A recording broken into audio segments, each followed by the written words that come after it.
UEM Jaipur is a perfect target for prospective students aspiring for good jobs, good education with future-ready skills.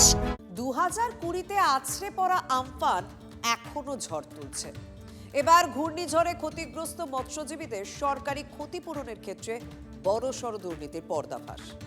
ত্রাণের টাকা নয়-ছয় নিয়ে অভিযোগের পাহাড় জমছে, যোগ্যরা কিছুই পাননি। তাহলে টাকা পেলেন কারা? কাদের ঘর ভরেছে? আমফান ইস্যুতে ক্যাগের রিপোর্টে বড়সড় বোমা ফেটেছে সবে, ভাঙছে আরও বিতর্কের বাঁধ। বারুইপুর ব্লক যেখানে কোনো নদী লাগোয়া এলাকা নয়, যেখানে কোনো মৎস্যজীবী অর্থাৎ নৌকা নিয়ে যারা মাছ কাঁকড়া ধরতে যায় এমন মৎস্যজীবীদের কোনো অস্তিত্ব নেই, শুধুমাত্র কয়েকটা খাল আছে এই বারুইপুর ব্লক এলাকায়। সেখানে কিভাবে মৎস্যজীবীদেরকে ক্ষতিগ্রস্ত হিসেবে তালিকায় নাম তুলিয়ে আর এই দপ্তরে বসেই কিন্তু সেই কারসাজি কাজটা হয়েছিল বলে যেটা অভিযোগ।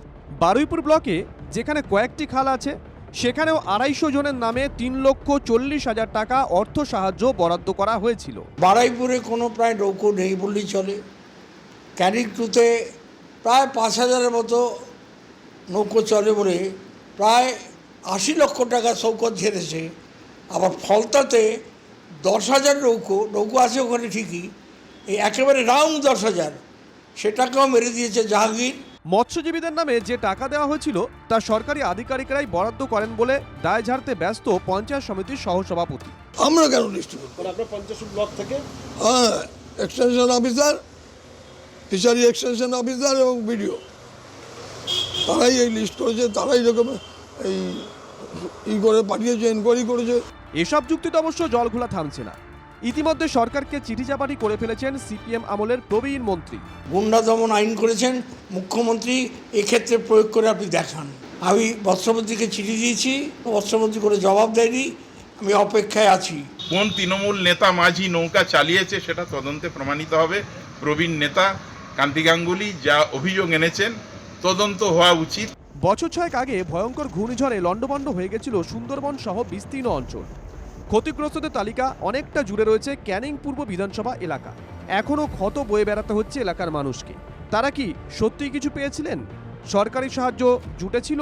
একাধিক গ্রামে দেখলে এখনও পরিষ্কার বোঝা যায় যে সেই এলাকার মানুষের দৈনন্দিন জীবনযাপনের ছবি।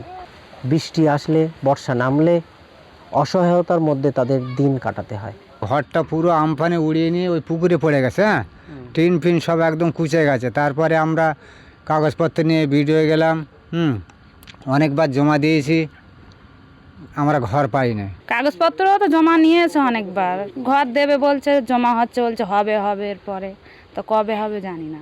একটা টেরপোল পর্যন্ত পাইনি, পঞ্চায়েতে ভিডিও পর্যন্ত কাগজ জমা দিয়েছে ঘরের জন্য, ওটা ঘর পায়নি, আমফানে ও কোনো কিছু পায়নি।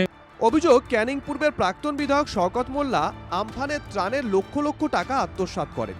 তার সাগরের দ্বারা একজন একাধিক ঘরের টাকা পেয়েছে, অথচ যারা ক্ষতিগ্রস্ত তারা আজও সেই তিমিরেই। এখন আপনাদের কি চাইছেন? আমরা চাচ্ছি যে সঠিক বিচারটা হোক, যারা যে দুর্নীতি করেছে এই দুর্নীতির হিসেবটা করুক। আমরা চাইছি যে এখন যে সরকার এসছে যেন দুর্নীতিগ্রস্তদের উপরে যেন সেরকম কঠোরতম শাস্তি হয়। পালা বদলের পর এখন অপেক্ষা, কবে মিলবে সব বেনিয়মের জবাব? দোষীরা যেন পার না পায়, ভুক্তভোগীদের সবার দাবি একটাই।